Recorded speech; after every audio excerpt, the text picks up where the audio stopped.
Hello everybody, Andy here again. Well, the other day I was challenged in some ways to make this particular vlog. I happened to follow a link on Twitter to an article, I think it was on salon.com, a blog post. And I happened to mention, I replied to the person who put the original link up there, said that sounds like an idea for a blog, and so basically, well, go ahead and do it type of thing, you know, looking forward to it or whatever. And what the blog post was about, something that I'm sure has been talked about, and I've possibly talked about myself before now, is that idea of getting away from it all. Could you go cold turkey with the internet the way that it is now?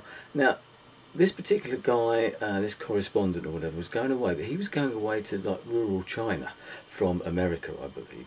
So he's really getting it out of the way, probably to an area that didn't have that sort of technology that we're used to. I'm not saying that you couldn't have any sort of contact with the outside world, but he wasn't allowing himself anything, even if it was there. And the chances are he wouldn't be able to get the sort of mobile phone, cell phone coverage or whatever, maybe the internet, but we know what China's like about that anyway. So he wasn't going to be able to get in contact with the outside world at all for the sort of 2 weeks that he was here. And the whole point of his article was saying, could you do this? Now straight away I thought it's one thing going away like that to somewhere where you are inaccessible, should we say. It's a completely different thing to do it when you're here, when you're at home in your normal surroundings, should we say, and then literally sort of going cold turkey in that respect, from the internet, from all that contact with your mobile phone. Especially now, I've got an iPhone now, and I use that a lot now for getting onto the internet, for emails, twittering, all that sort of thing, and obviously the internet that comes with it as well. I use it far more for that than I do actually as a phone, but then that's what I expected to happen. Now last year I went to Spain for a couple of weeks. Although I recorded loads of videos when I was out there, I didn't have any access to the internet except for the day before I came home. So I went sort of 13 days without access to the internet. And although I didn't really think too much about it, I knew what was going to happen. I could have gone to an internet cafe, which I knew was there, and it was tempting, but ultimately I was away from it all. I was different. Yes, I was thinking about YouTube, etc., because I made a lot of videos and I was still doing this, but in a different place. Whether that's in some way me trying to communicate, you can't get away from it. I'm still going back to that sort of time. Now whether I could get away from it all and not do it at all, probably could, because of the nature of that particular holiday. It was a restful, peaceful, relaxing holiday in one spot, so it's a lot easier to fill yourself in that way and read your books and all that, chill out and talk about what's going on. I created a diary. Maybe that's a new thing. But if you did it at home, if you did it in your normal life, as I said, I think most of us would find that very, very difficult, because we use emails like a work environment.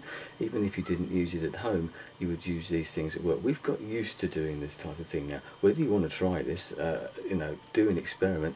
Even I know people go away because of things that have happened in their lives. They don't communicate on the internet because of, as I said, stuff, real life intervenes, usually not the sort of stuff that you want to intervene, and that takes your mind off what we're doing here anyway, and naturally it takes you away. You've got your priorities and you need to get your priorities right, you know, align all the things up. This isn't a high priority, but in a normal circumstance, could you do this? Could you get away from it? I think we find it hard. Now, it reminded me in some ways of some of these programs that they do, and I've seen on the TV, reality TV programs, where they sort of put people back and they go back in time and see if people could live in like the Victorian age or a medieval setting or something like that. Now, to me, yes, they're entertaining, and maybe you can learn a little bit from doing that type of thing. You can go back and you might think to yourself, if you took whatever age, whether it be Victorian, medieval, I've seen people even trying to build sort of Iron Age villages and things like this as well. And I've seen it with diet, sort of eating programs. I suppose it's just trying to find a new angle on the eating food stuff that we've certainly got over here in the UK. That they go back and eat the diets from the 1950s, in, you know, the sort of post-war period where it was austerity ruled and rationing and all that type of thing. Or they do it in Victorian ages and things like that to see how we cope. Now, as I said, we can learn something from those, especially the lack of technology, the lack of those things that we've got now. We can possibly think, well, maybe we don't need to do this quite so much. Maybe we don't need to use the internet quite as much. We don't need to turn it on first thing in the morning. It's the first thing that we do. The way we eat, maybe we could knock out a bit of that and then maybe go a bit more this way, etc. So there can be a learning curve. It can be good, but ultimately it's a complete waste of time. if you, it's like your kids now. I saw an article the other day about somebody who was given a Sony Walkman. This is a teenager, I think he was about 13 years old, and he was given a Sony Walkman. That comes from, I think it was the early 1980s. I remember the Sony Walkmans, and we can, if you've got one, I've probably still got one somewhere, and I can remember what they were technologically revolutionary in the times, and the cassette tapes that came along, and the way that, you know, we walked around. We used to have ghetto blasters. They were the forward moving thing. They were the first really portable thing, the forerunner of something like the iPod. And this kid was using it and testing it. Nowadays he has an iPod. He used it for a little bit, and he found some of it was actually quite good. He liked it in some ways, but he found the technological limitations, shall we say, frustrating. And he thought, why would anybody want to use one of these? And I think that's that sort of fish out of water thing that they do. They put these people back, and it's totally irrelevant, because you're never going to go back. That's the point there. You can't do a realistic experiment, because the people who lived in the Victorian age, who lived in medieval Britain, or myself when I was growing up in the 70s, and all I had was a little tape recorder and a little record deck, which had a, you know, you sort of stack the 45 vinyl singles up and they dropped down and they stuck on top of each other. That's all that we knew. I grew up with sort of 3 TV channels, that type of thing, and TV used to shut down at 11 o'clock at night, and with the national anthem or something like that. There was no such thing as kids TV. We didn't miss it because we never knew any different. And that's what I think these experiments are so completely pointless, apart from the small things that we can learn out of them. We go backwards, we try and do away without these things, but what does it actually gain? Ultimately, we're moving forward. We can't go backwards. We can't turn that clock back as much as we'd like to. We know of people that downsize and they move out into the country or something. They give up their job and they move away. That's if you can afford to do it. And the people who do that are generally people who've got enough money not to have to worry about it. If you're forced to do it, it's a completely different thing. You know, you're living on your wits. You're living on a minimal amount of money. Most of the people who downsize, as I said, they've made their money. They can do it comfortably. It's all right if you can do things comfortably. When you have to do it through necessity, it's a different thing. So the answer to that sort of question is, could I go cold turkey? Yes, I probably could, but ultimately, what would it achieve? Absolutely nothing, I don't think. We're going forward. I wouldn't want to subject my children to do anything differently.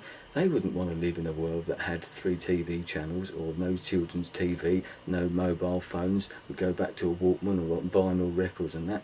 It's pointless. It's irrelevant. Why go backwards? We're moving forward. Yes, it's nice for me to be nostalgic for the old days, and sometimes you can look back and think, was my childhood better than the kids' childhood now? But it's pointless. It's like that argument you get just watching like the Wimbledon tournament over here, the tennis, and they ultimately always talk about so-and-so being the best player ever. We go back to sort of Rod Laver as being the best player ever. He was at the time, and no doubt he was great, but he would never stand up to what's going on now, because things have moved on, technology's moved on. You cannot say, could John McEnroe have played Rod Laver or Roger Federer in his heyday? Who would have been the best? It's a pointless argument. It doesn't work because it will never happen.